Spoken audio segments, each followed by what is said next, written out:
ladies and gentlemen, the journey from the first ALIW Awards night in 1977 has not been easy. Unang mga nagbibigay ng parangal, katangi-tangi po ang ALIW Awards. Thank you so much for pioneering the best DJ for electronic dance music. Thank you so much. ALIW Awards for recognizing an original Filipino musical which is being utilized as a medium for education.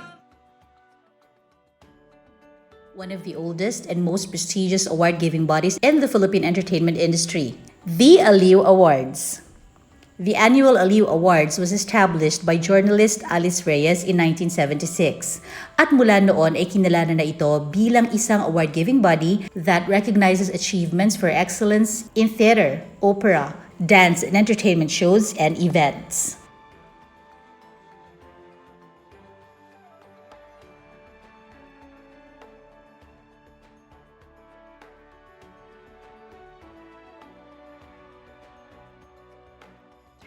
The ALIW Awards Foundation was the product of a committee of ours in the National Press Club. I was the chairman of that socials committee, and every Friday we would have celebrity nights. We would invite guests, entertainers, gratis et amore.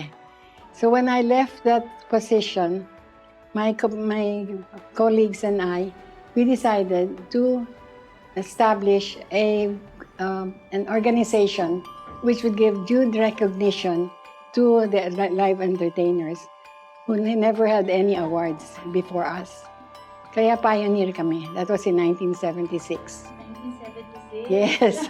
And the first awards night was held at the Film Life Auditorium in 1977. And our first entertainer of the year, yung top award, went to Pilita Corrales. At ngayong taon nga, amidst the pandemic, ALIW Awards Foundation Incorporated, after much deliberation, will push through with the annual awards night on December 8, 2020 at the Manila Hotel Fiesta Pavilion. Because of the situation, it's live entertainment in crisis. Di ba bagay?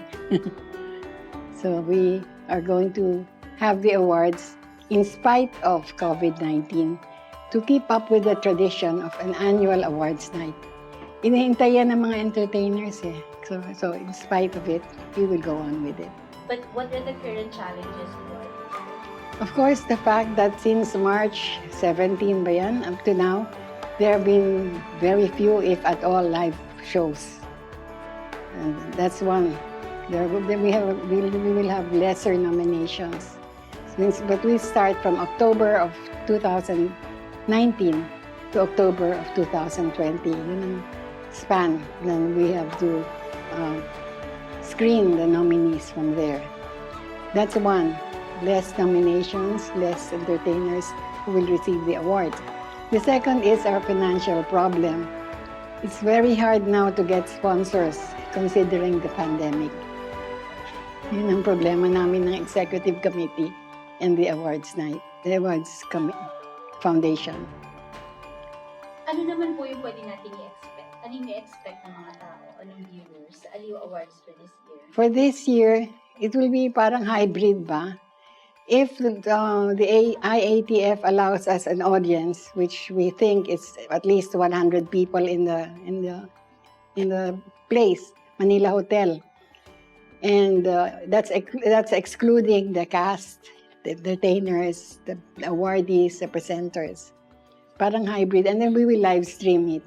This is the only award-giving body that recognizes live performers and live performances. There's no one else in this country that does this. We don't have a Tony Awards or anything. So this is the one award that feels so sweet because first and foremost, I do musical theater and I do concerts. And it's so nice to, the validation from audiences is fantastic, but to be recognized for the blood, sweat, and the tears, for all of these artists to get this kind of recognition it's beyond valuable. The awards event this year will be its 33rd in the 43-year history. Ano nga ba ang mga paghahandang kanilang ginawa? I actually master on directing musicals, live musicals. And when we say live musicals, we have dialogue and the music combined with each other, and we have a storyline. This time, the ALIW Awards is a live award presentation, and it's like a variety show, and it's quite, you know, different from what I usually do. But the most important thing is for us to like in a musical, we try to sink in order for the audience to understand the story. So in this particular aspect, we will also utilize the awards night with a story or a general concept that we will try to sink in order for our audience not only to be entertained but to be educated as well with the presentation. What are the challenges and how do you prepare for them? Well, it's very challenging now. This is an unprecedented moment in our world history. It's quite difficult because when I direct, I always believe that it is a collaborative form. It is a collaborative form, meaning I collaborate with my stage managers, with my script writer, with my technical director, like the lights designer and the sound engineer. And we oftentimes, you know, when I direct a play or a presentation, we oftentimes meet up. But it's quite impossible now to meet up. So we will have maybe Zoom meeting, but you know, it's quite different when you try to interact with your crew members. So that is one challenge. Another challenge is actually having few audience now, because maybe we will be limited to around 200 or even less than that. It's a challenge because the excitement and well, people would like to enjoy. I mean, both the performers and the audience as well. And the performers, it's quite difficult for them to enjoy the presentation because we have limited audience, and you know, we need audience cheering up. You know, and most especially in an awards night. We want all the competing groups to cheer, but you know, it's quite impossible now. What would be the highlights of the show? The highlight of the show is we will, of course, try to inspire our audience. Now is a very difficult moment in our history, and we need an inspiration. We need, you know, something that will be like a beacon of hope for live performers, that hey, come on, we will just hold hand in hand and we will unite in order for us to, you know, to have a moment of prayer or inspiration or a hope for everyone that this too shall pass. And we will also have, you know, a chance to perform on stage again. And the ALIW is the only award-giving body recognizing live performances.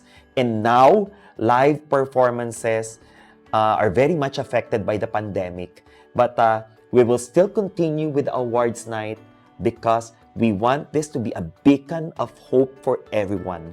That, you know, the day will come that we will all be united on stage and live performers will again perform.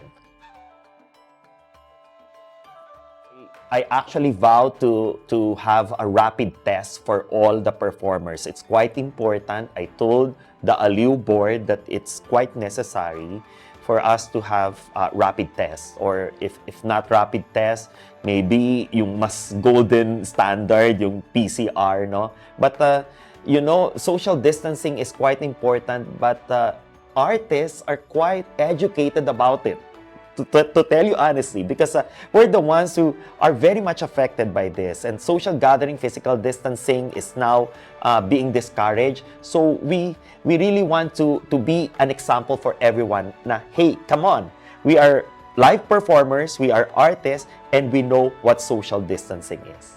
Nevertheless, the ALIW Awards 2020 owe it to the live entertainers to keep the tradition and give the best of the best due recognition.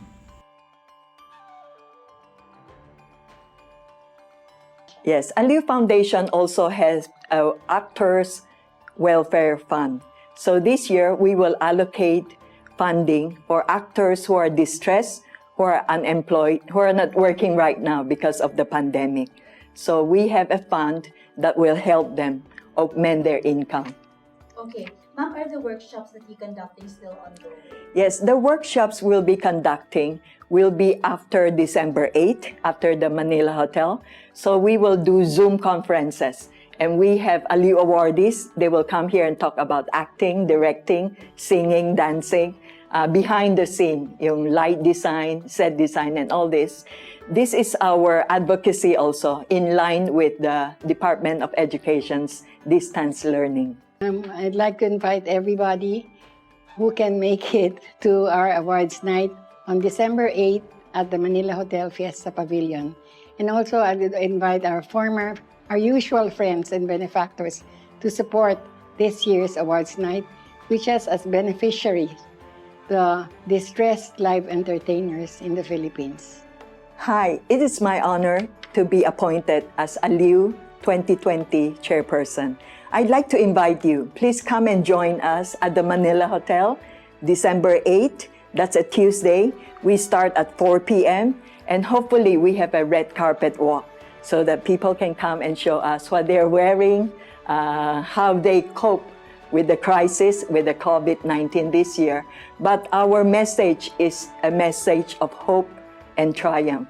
So we'd like to celebrate Christmas together with the ALIW Awards. You can also watch us on live stream and also at the Aliwan Kita Facebook page. Please join us. You'll have a whole evening of fun and entertainment. 谢谢大家。